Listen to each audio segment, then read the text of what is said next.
Maya Johnson gripped the steering wheel of her black sedan as she drove through the quiet streets of suburban Atlanta. The late afternoon sun cast long shadows across the road. She had just finished a top-secret meeting at the Federal Building, downtown. The briefing had been about something that would change everything for humanity, but she could not tell anyone about it yet. As the director of the FBI's Xenological Crimes Division, Maya dealt with cases that most people would never believe. For the past 3 months, strange signals had been coming from space. Her team had been working day and night to figure out what they meant. Today's meeting had confirmed their worst fears and greatest hopes at the same time. Maya was tired. The weight of her responsibilities pressed down on her shoulders like a heavy blanket. She was one of only 12 people on Earth who knew the truth about what was happening above their heads. Alien ships were watching them, not attacking, not landing, just watching and waiting. Her phone buzzed on the passenger seat. A text from her deputy, Ben Torres, asking if she was okay. Maya had been quiet during the drive back to her office. She reached for the phone to reply when she saw the flashing blue and red lights in her rearview mirror. Maya sighed and pulled over to the side of the road. She had been driving the speed limit, using her turn signals and following all traffic laws. She could not understand why she was being stopped. Her federal plates were clearly visible, and her car looked like any other government vehicle. Officer Danny Brooks stepped out of his patrol car. He was a tall man with broad shoulders and a face that showed no emotion. He had been a police officer for 8 years and had made this same walk to countless cars. But something about this stop felt different to him. He could not explain why, but he felt on edge. Maya rolled down her window and placed her hands on the steering wheel where Brooks could see them. She had been through situations like this before. Being a black woman in law enforcement meant she understood both sides of these encounters better than most people. "Good afternoon, officer," Maya said in a calm voice. "May I ask why you stopped me?" Brooks approached the window slowly. His hand rested on his service weapon, though he had not drawn it yet. "License and registration," he said without answering her question. Maya moved carefully to reach for her wallet. "I'm going to get my identification now," she said, making sure Brooks could see every movement. She pulled out her FBI credentials along with her driver's license. "I'm Director Maya Johnson with the Federal Bureau of Investigation," she said, handing him the leather folder that contained her badge and identification card. Brooks looked at the credentials for a long moment. The gold badge gleamed in the afternoon light. The identification was clearly real, with all the proper security features. But instead of apologizing and letting her go, something dark stirred in Brooks's mind. "Step out of the vehicle," he ordered, his voice becoming harder.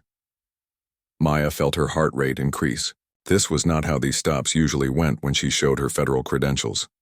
Most local officers became very polite and apologetic when they realized they had stopped an FBI director. "Officer, I believe there may be some confusion," Maya said, keeping her voice steady.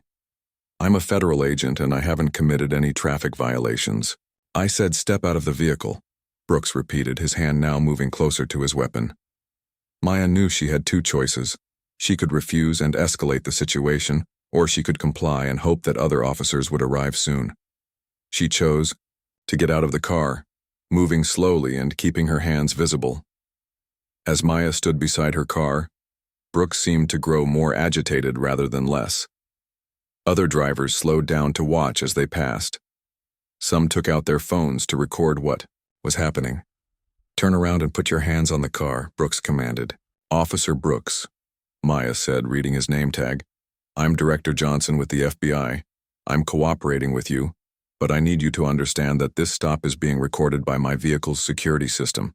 Everything we say and do is being transmitted to federal servers." This was true.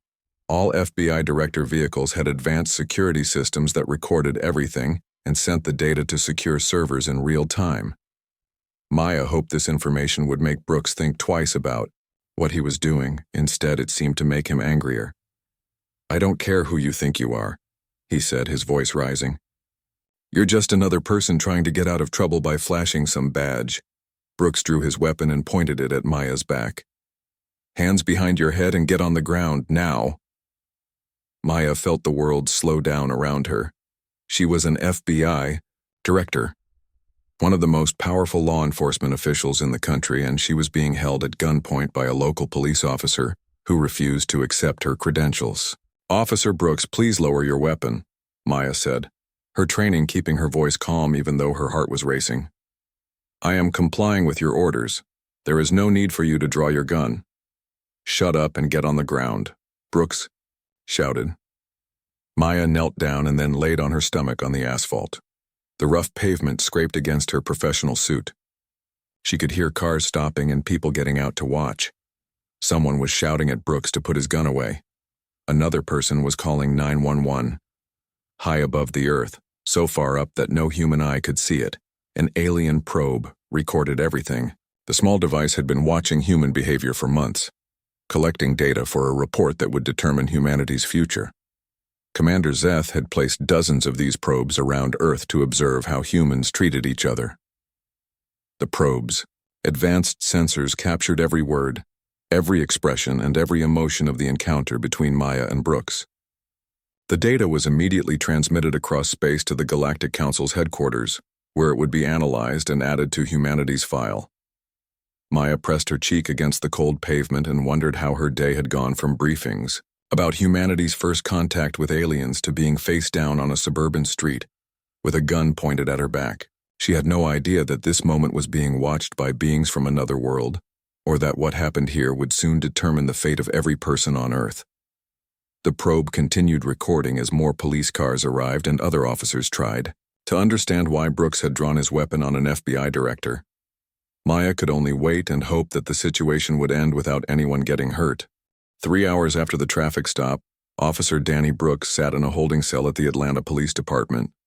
His badge and gun had been taken away. His hands shook as he stared at the concrete floor. He still could not believe how quickly everything had fallen apart. Captain Julie Adams had arrived at the scene just as Brooks was forcing Maya to lie on the ground. She had taken one look at Maya's FBI credentials and immediately ordered Brooks to holster his weapon. The dash cam footage from Brooks's patrol car showed everything. There was no way to deny what had happened. Maya stood in Captain Adams's office, brushing dirt off her suit jacket. Her knees were scraped from the pavement, and her professional clothes were wrinkled and stained, but her voice remained steady as she spoke to the captain. "I want to make it clear that I hold no personal anger toward Officer Brooks," Maya said. "But what happened today cannot be ignored.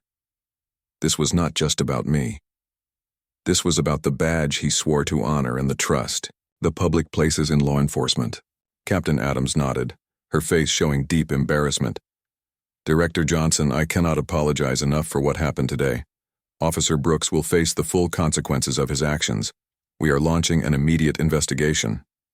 Maya appreciated the captain's response, but her mind was already moving to bigger concerns. She had work to do. The alien signals her team had been tracking were becoming stronger each day. She could not afford to let this incident distract her from humanity's real problems. As Maya drove back to the FBI building, she did not know that her traffic stop had already traveled millions of miles through space. The alien probe's recording had reached the Galactic Council faster than Earth's fastest rockets could even leave the atmosphere. Commander Zeth stood in the Council's observation chamber, watching the recording for the third time. His tall, thin body cast strange shadows under the blue lights of the alien ship. His species, the Valdorians, valued honor above all else. They had built their entire civilization on the idea that those with power must protect those without it. What Zeth saw in the recording made him feel sick.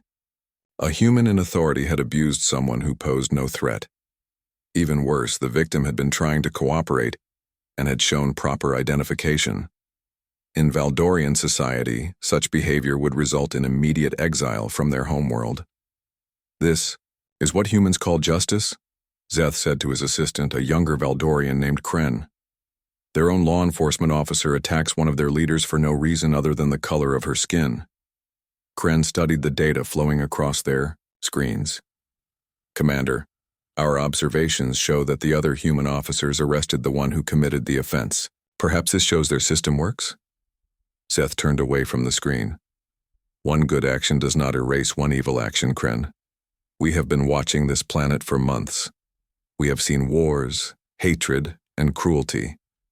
Now we see that even their law keepers cannot be trusted to behave with honor. The Galactic Council had been debating humanity's future for over a year. Earth had developed technology that could potentially be dangerous to other worlds. Some council members wanted to make contact and invite humans to join the galactic community. Others believed humans were too violent and unpredictable. Zeth had been on the fence until now. This recording pushed him firmly into the camp that saw humans as a threat. He began preparing his report for the full council meeting scheduled for the next day. Meanwhile, back on Earth, Maya sat in her office reviewing classified files. Her deputy, Ben Torres, knocked on her door and entered with a cup of coffee and a concerned expression. "Maya, are you sure you're okay?" Ben asked, setting the coffee on her desk. "What happened today was completely unacceptable. Do you want to press charges against Brooks?"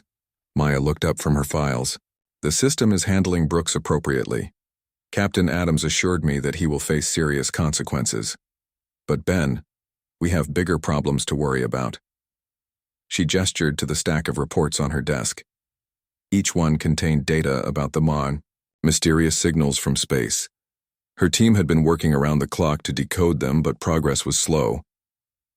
"The signals are getting stronger," Maya said. "Whatever is out there, it's getting closer or becoming more active. We need to be ready for anything." Ben sat down across from her. "Do you think they're hostile?" Maya shook her head. "If they wanted to hurt us, they probably would have done it already." "No. I think they're studying us. The question is why, and what they plan to do with what they learn." As they talked, neither Maya nor Ben realized how right she was. Far above them, dozens of alien probes continued their silent watch. Every human interaction, from acts of kindness to moments of cruelty, was being recorded and analyzed. In his personal quarters aboard the council ship, Zeth reviewed more footage from Earth. He saw humans helping each other during natural disasters. He watched scientists working together to cure diseases. He observed teachers patiently educating children and doctors saving lives. But he also saw wars, crime, and hatred. The traffic stop incident with Maya seemed to represent everything wrong with humanity. How could beings capable of such beauty also be capable of such ugliness? Zeth's communication device buzzed. A message from the council leader informed him that humanity's evaluation period was being shortened. Instead of observing Earth for another 5 years, the council would make their final decision in just 6 months. "The other council members are growing impatient," the message read. "Some want to make contact immediately. Others want to quarantine Earth permanently. We need a recommendation soon." Zeth looked out at the blue marble of Earth spinning slowly below his ship. Somewhere down there, Maya Johnson was working late into the night, unaware that her afternoon traffic stop might determine the fate of her entire species. The commander made his decision. He would recommend that the council reject humanity's application for galactic citizenship. The incident with Maya had shown him that humans could not be trusted with the advanced technology and knowledge that came with council membership. As Zeth began writing his report, Maya finally left her office and drove home through the quiet Atlanta streets. She thought about Officer Brooks sitting in his cell and wondered if this day had taught anyone anything important about justice and fairness. She had no idea that her answer to that question would soon determine whether humanity had any future among the stars. The Galactic Council chamber was a massive dome made of crystal that floated in space between 3 moons. Representatives from 47 different worlds sat in a circle, each species looking very different from the others. Some were tall and thin like Commander Zeth. Others were short and covered in fur. A few looked almost like humans, while others had multiple arms or strange-colored skin. Commander Zeth stood at the center of the chamber, holding a small device that projected the recording of Maya's traffic stop into the air above his head. Every council member could see the incident clearly, from the moment Officer Brooks drew his weapon to when Maya was forced to lie on the ground. "Honored council members," Zeth began, his voice carrying clearly through the chamber's translation system. "This recording was taken just 2 days ago on the planet Earth. It shows exactly why humans cannot be trusted to join our galactic community." The projection showed Maya presenting her credentials to Brooks, then his refusal to accept them. Several council members made sounds of disgust when Brooks drew his gun on an unarmed woman who was cooperating with his orders. Council member Kira, from the planet Altaria, raised her hand to speak. Her people were known for their wisdom and patience. They had been part of the Galactic Council for over 1,000 years. "Commander Zeth," Kira said in her soft voice, "while this incident is certainly disturbing, can we judge an entire species based on the actions of one individual? Our own worlds have had citizens who behaved badly." Zeth turned to face Kira. "Respected Kira, this is not just one incident. Our probes have recorded thousands of similar events across their planet. Humans with authority abuse those without power. They fight wars over skin color, religion, and resources. They pollute their own world and treat their fellow beings with cruelty." Another council member stood up. His name was Gorth, and he came from a world that had once been conquered by a violent species. His people had fought for centuries to win their freedom. "I agree with Commander Zeth," Gorth said, his deep voice rumbling through the chamber. "My people know what it means to suffer under cruel rulers. We cannot allow such a species to have access to advanced technology and space travel. They will only spread their violence to other worlds." The recording continued to play, showing more examples of human conflict. Wars, riots, and acts of cruelty flashed before the council members. But then the projection changed to show something different. The new images showed humans helping each other during earthquakes and floods.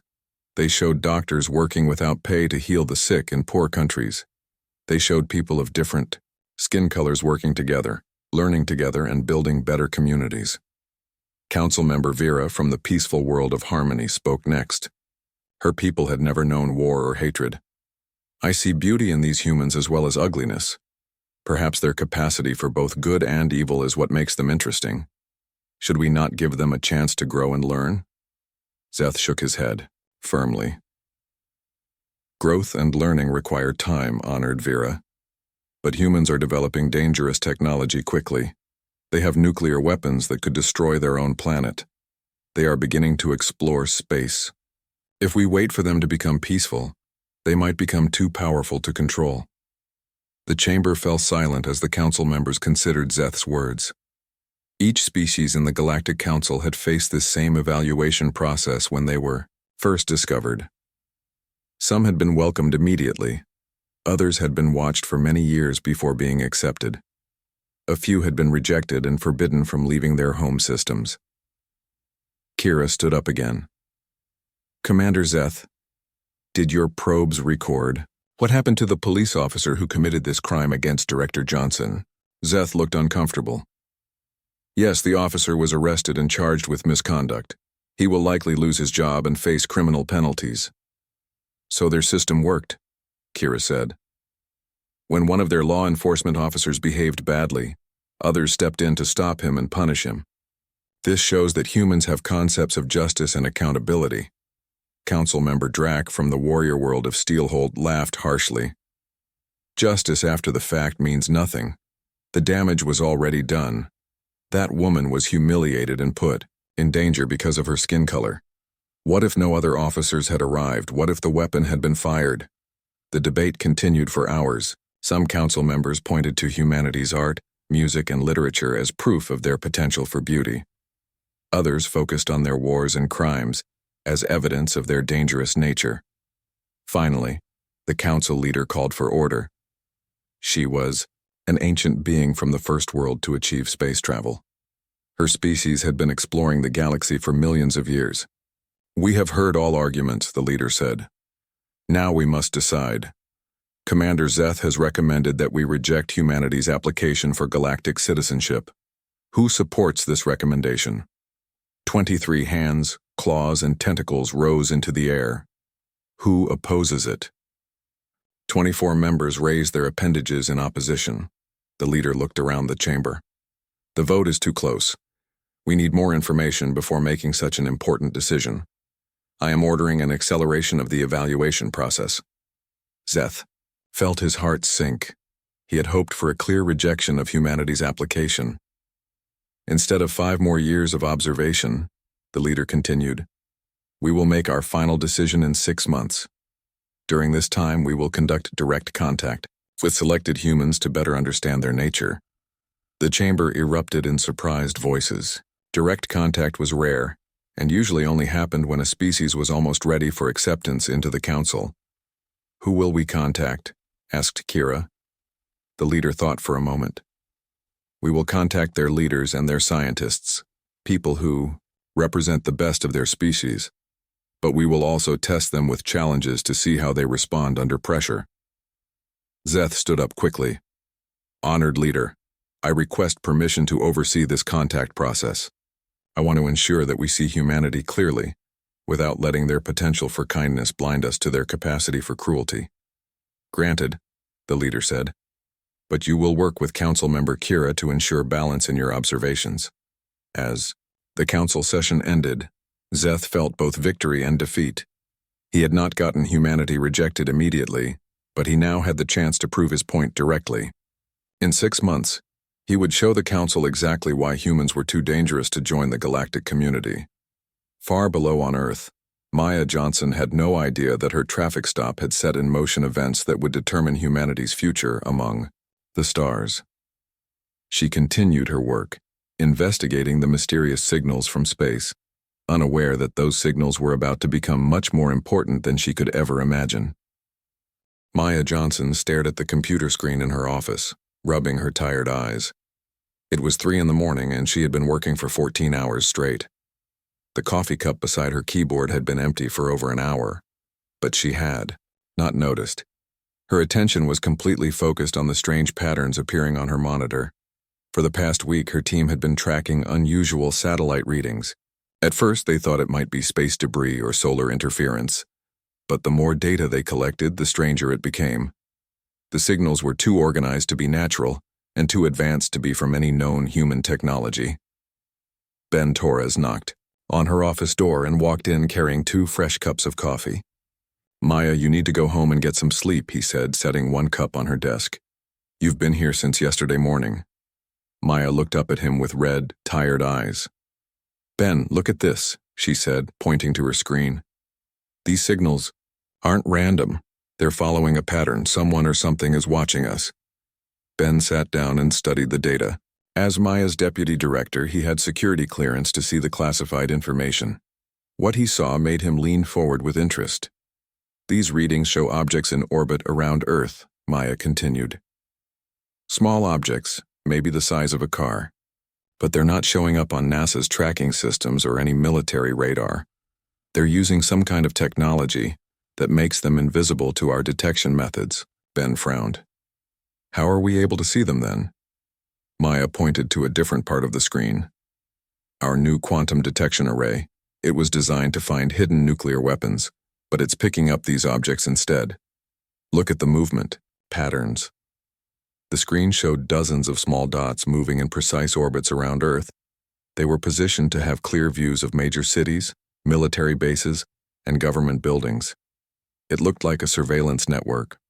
Whoever is operating these objects has been watching us for months, maybe longer, Maya said. They know where our important locations are and they're tracking our activities. Ben felt a chill run down his spine. Do you think they're hostile? Maya shook her head slowly. If they wanted to attack us, they would have done it already. No, I think they're studying us. The question is why. As they talked, neither Maya nor Ben realized that one of the alien probes was directly above the FBI building, recording their conversation. The probe's advanced sensors could see through walls and hear conversations from miles away. Everything, they said, was being transmitted to Commander Zeth's ship. Maya stood up and walked to the window. The city of Atlanta spread out below her, millions of people sleeping peacefully in their homes. None of them knew they were being watched by beings from another world. Ben, I need you to quietly contact our best scientists, Maya said. Physicists, astronomers, anyone who might understand this technology. But don't tell them everything, yet. Just say we need their help with a classification project. Ben nodded and made notes on his phone. What about the government? Shouldn't we tell the president? Maya considered this carefully. Not yet. We need more information first. If we're wrong about this, we'll look foolish. If we're right, we need to have a plan before we tell anyone in government. Over the next 3 days, Maya's team worked with the scientists to analyze the alien objects. Dr. Alex Kim, a physicist from Georgia Tech, was the first to understand what they were looking at. Director Johnson, Dr. Kim said during a classified briefing, these objects are using technology that's at least 100 years ahead of anything we have, maybe more. The materials they're made of don't match anything in our periodic table. Maya felt her stomach tighten. So they're definitely not human-made. Definitely not, Dr. Kim confirmed. But here's the interesting part. They're not trying to hide from us completely. Our quantum array can detect them, which means they either don't know about our new technology or they want us to find them eventually. Dr. Sarah Martinez, an astronomer from Emory University, raised her hand. Director, I've been tracking their movement patterns for the past 2 days. They're repositioning themselves to get better views of specific events. What kind of events? Maya asked. Court hearings, police incidents, protests, political meetings. It's like they're interested in how we handle conflict and justice. Maya felt pieces of a puzzle clicking together in her mind. Dr. Martinez, can you show me exactly which events they've been watching? The astronomer pulled up a map on the conference room screen. Red dots showed where the alien objects had focused their attention over the past month. The pattern was clear and disturbing. Every major incident involving police and civilians was marked. Every court case dealing with civil rights. Every protest about social justice. The objects had been particularly active during Maya's own traffic stop incident. They're evaluating us, Maya said quietly. They're watching how we treat each other, how our justice system works, how we handle problems in our society. Ben looked at the map with growing concern. That means they recorded what happened to you with Officer Brooks. Maya felt her heart rate increase. Her personal humiliation had been witnessed by alien beings who were clearly advanced enough to be dangerous to humanity. What conclusions had they drawn from watching her forced to lie on the pavement at gunpoint? Dr. Kim cleared his throat nervously. Director, there's something else. The objects have been transmitting data somewhere. Long-range signals going out, beyond our solar system. They're reporting back to someone, Maya realized. Someone is collecting information about us and making decisions based on what they learn. The room fell silent as everyone understood the implications. Humanity was being judged by an alien civilization, and they had no idea what the standards were or what the consequences might be. Maya walked back to the window and looked up at the sky. Somewhere up there, invisible to human eyes, alien watchers were recording everything. Her traffic stop, Officer Brooks's arrest, the public's reaction, the media coverage. It was all being analyzed and transmitted to beings with technology far beyond human understanding. We need to assume they've been watching us for a long time, Maya said to her team. Every war, every act of kindness, every moment of cruelty or compassion. They have a complete record of human behavior. Dr. Martinez asked the question everyone was thinking. What do you think they plan to do with all this information? Maya turned back to face the room. I think they're deciding whether humanity deserves to survive and grow, or whether we're too dangerous to be allowed to develop further. The weight of this realization settled on everyone in the room. Maya had spent her career investigating human crimes and protecting people from danger. Now she faced the possibility that all of humanity was being investigated by judges they could not see or understand. As the meeting ended and the scientists left, Maya remained at the window, staring up at the stars. She thought about Officer Brooks sitting in his jail cell, probably unaware that his moment of prejudice and abuse might have sealed humanity's fate in the eyes of an alien court. Maya Johnson stood outside the Oval Office, holding a thick folder of classified documents. Her hands trembled slightly as she waited for permission to enter. In 30 years of law enforcement, she had never been more nervous about a briefing. What she was about to tell President Lisa Carter would change everything. The door opened, and President Carter's secretary nodded for Maya to enter. The president sat behind her desk, looking tired but alert. She had been in office for 2 years, and had dealt with many crises, but nothing like what Maya was about to reveal. Director Johnson, President Carter said, standing to shake Maya's hand. Your message said this was urgent and required immediate presidential attention. Please sit down and tell me what's happening." Maya took a deep breath. There was no easy way to begin this conversation. "Madam President, we have discovered that Earth is under surveillance by an advanced alien civilization. They have been watching us for months, possibly years, and they appear to be evaluating whether humanity should be allowed to continue developing as a species." President Carter stared at Maya for a long moment. As a former senator and governor, she had heard many unbelievable briefings, but this was beyond anything she could have imagined. "Are you certain about this, Director?" the president asked quietly. Maya opened her folder and spread photographs and data sheets across the president's desk. "Our quantum detection array has identified dozens of alien observation devices in orbit around Earth. They're using technology far beyond our current capabilities. We believe they're collecting data on human behavior and transmitting it to a larger alien authority." The president studied the evidence carefully. The photographs showed clear images of the alien probes, and the data confirmed their advanced technology and systematic observation patterns. "What kind of behavior are they studying?" President Carter asked. "Everything, Madam President. But they seem particularly interested in how we handle justice, conflict, and social problems. They've been focusing on court cases, police incidents, protests, and political events." Maya hesitated before continuing. "Madam President, I believe my recent traffic stop incident was recorded by these observers. The officer who held me at gunpoint, the response by other police, the media coverage, the public reaction. All of it was witnessed and transmitted to whoever is evaluating us." President Carter leaned back in her chair.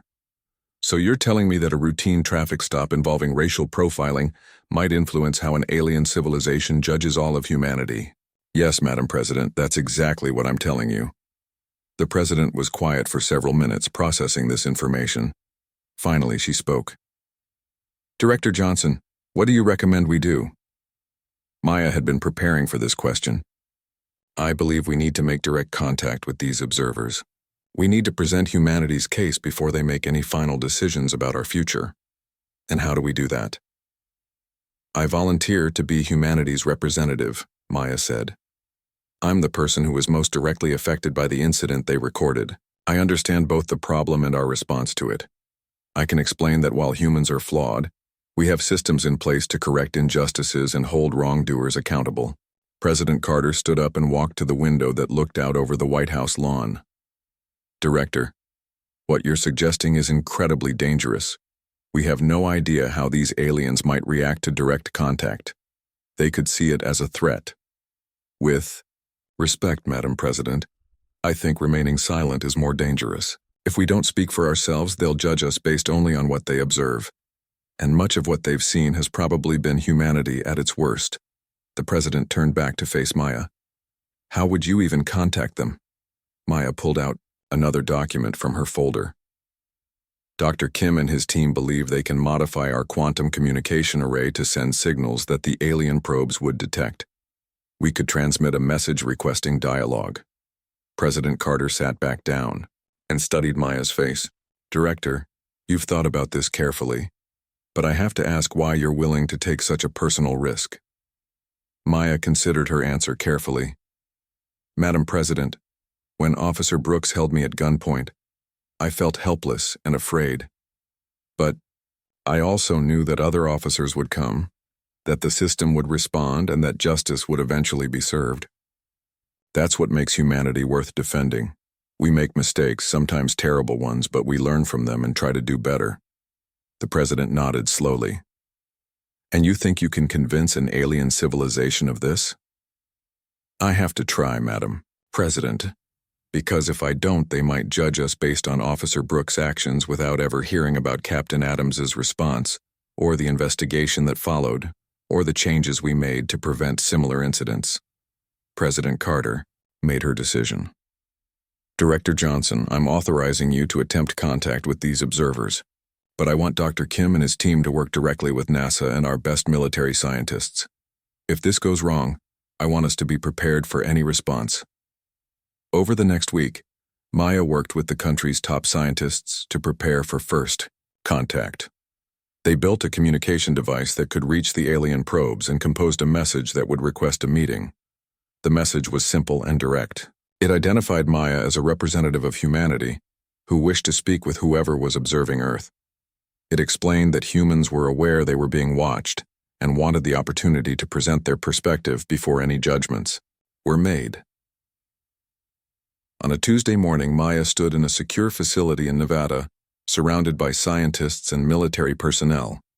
The communication device hummed with power as it prepared to send humanity's first intentional message to an alien civilization. "Are you ready, Director Johnson?" Dr. Kim asked. Maya nodded. "Send the message." The signal went out into space, traveling faster than light using quantum communication technology. Within seconds, it reached Commander Zeth's ship. Zeth stared at his communications panel in surprise. In all his years of observing developing civilizations, none had ever detected the Council's surveillance probes, much less attempted to make. Contact Council member Kira, who was working with Zeth as ordered by the Council leader, looked over his shoulder at the message. "They know we're watching them," Kira said, "and they want to talk." Zeth felt conflicted. Part of him wanted to ignore the message and continue silent observation. But another part was curious about what these humans might say in their own defense. "What do you think we should do?" Zeth asked Kira. Kira smiled, something that was rare for her species. "I think we should listen to what Director Maya Johnson has to say. After all, she was the one most wronged in the incident that troubles you. If anyone can speak for humanity's capacity for justice and growth, it would be her." Back on Earth, Maya waited by the communication device, hoping for a response. She had no way of knowing that her message had started the most important conversation in human history. Maya Johnson stood in a strange white room that seemed to have no walls or ceiling. One moment she had been in the Nevada facility waiting for a response to her message. The next moment, she found herself transported to what could only be an alien spacecraft. The transition had been so smooth she barely felt it happen. A tall, thin figure approached her. His skin was pale blue and his eyes were larger than human eyes. When he spoke, the words appeared in Maya's mind rather than reaching her ears. "Director Johnson," the being said, "I am Commander Zeth of the Galactic Council. You requested to speak with us. We have brought you here to present your case for humanity." Maya felt her heart racing, but she forced herself to remain calm. She had prepared for this moment, even though she had not expected it to happen so quickly. "Commander Zeth," Maya said, "I appreciate you giving humanity this opportunity. I understand. You have been observing us and making judgments about our worthiness to join your galactic community." Zeth nodded. "We have been watching your species for many months. What we have seen troubles us greatly. Your people are violent, cruel, and unjust. The incident involving you and Officer Brooks is just one example of humanity's failures." Maya had expected this accusation. "Commander, I won't deny that humans have serious flaws. The traffic stop you recorded was wrong on every level. Officer Brooks abused his power, ignored my credentials, and treated me badly because of my skin color. But what happened next is just as important as what you initially saw." The room around them changed, becoming the crystal chamber of the Galactic Council. Maya found herself standing in the center, surrounded by dozens of alien beings from different worlds. She had never imagined such diversity of life could exist. "Honored council members," Maya began, her voice carrying clearly through the chamber's translation system. "I stand before you as both a victim of injustice and a representative of humanity's capacity for growth." Commander Zeth stood nearby, ready to present his case against humanity. "Council members, this human speaks of growth, but her own experience proves my point. She was attacked by one of her own species' law enforcement officers for no reason other than prejudice." Maya nodded. "Commander Zeth is correct. Officer Brooks did treat me unjustly. But let me tell you what happened after your probe stopped recording." Maya gestured and holographic images appeared in the air above her head. She had asked Dr. Kim to prepare these presentations before her departure. Within 3 hours of the incident, Officer Brooks was arrested and charged with misconduct. Captain Adams, his superior, personally apologized and launched an immediate investigation. The dashcam footage was released to the public, ensuring transparency. The images showed Brooks in handcuffs, Captain Adams meeting with community leaders, and news reports covering the incident fairly and thoroughly. Officer Brooks lost his job, faced criminal charges, and was banned from working in law enforcement anywhere in our country. But more importantly, the incident sparked conversations about police training, bias recognition, and accountability measures. Councilmember Kira leaned forward with interest. You are saying that your society learned from this injustice? Yes, Maya replied. Within weeks of the incident, our police department implemented new training programs. Other departments across the country reviewed their policies. Citizens organized community meetings to discuss how to prevent similar incidents. Zeth interrupted. But the damage was already done. You were humiliated and put in danger. No amount of after-the-fact justice can undo that harm. Maya turned to face Zeth directly. You're absolutely right, Commander. The harm cannot be undone. But that's not the point. The point is that when our system failed, other parts of our system worked to correct it. She gestured again and new images appeared. These showed peaceful protests, police officers and community members working together, and news programs discussing racial justice with thoughtful analysis. Humans are not perfect, honored council members. We have violence, prejudice, and cruelty in our society. But we also have something that I believe makes us worthy of your consideration. We have the ability to recognize our mistakes and work to fix them. Councilmember Gorth from the warrior world spoke up. But Director Johnson, your species has wars, poverty, and environmental destruction. How can you defend such failures? Maya had prepared for this question too.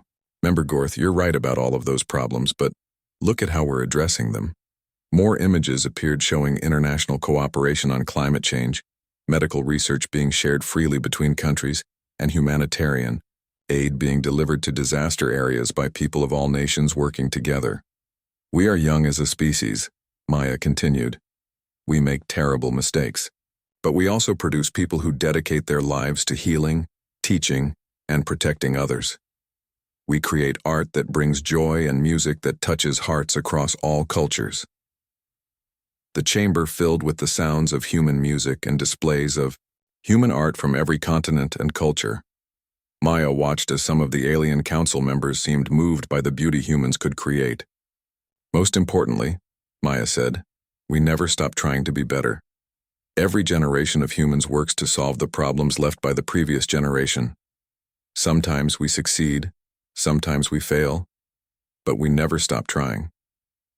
Zeth looked around the chamber, seeing that some council members were being swayed by Maya's words. This is all very touching, he said, but words are easy. How do we know humans will actually improve rather than become more dangerous as they develop advanced technology? Maya smiled.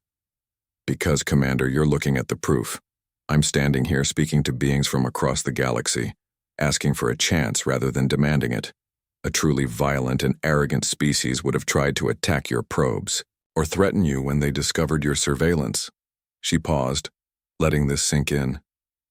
Instead, we asked for a conversation. We want to learn from you, to grow with your guidance, and to contribute our own unique perspective to your galactic community. The council leader stood up.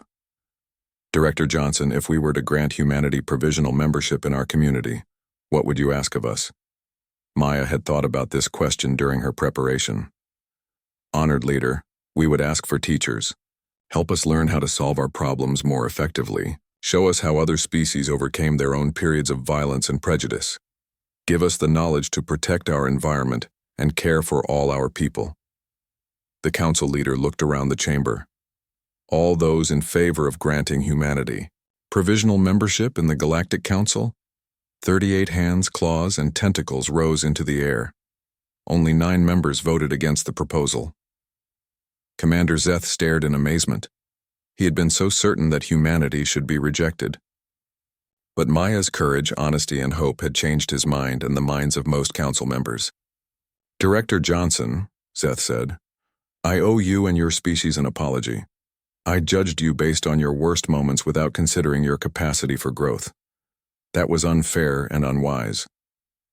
Maya extended her hand to Zeth in the human gesture of friendship. Commander, judging others is difficult work. Thank you for giving us a chance to show you who we really are. As Maya was transported back to Earth, she carried with her the knowledge that humanity had passed its greatest test. Not by being perfect, but by proving they could face their imperfections with courage and work to overcome them. Officer Brooks would never know that his moment of prejudice had nearly doomed humanity. But Maya would always remember that it was humanity's response to that injustice, not the injustice itself, that had saved them all.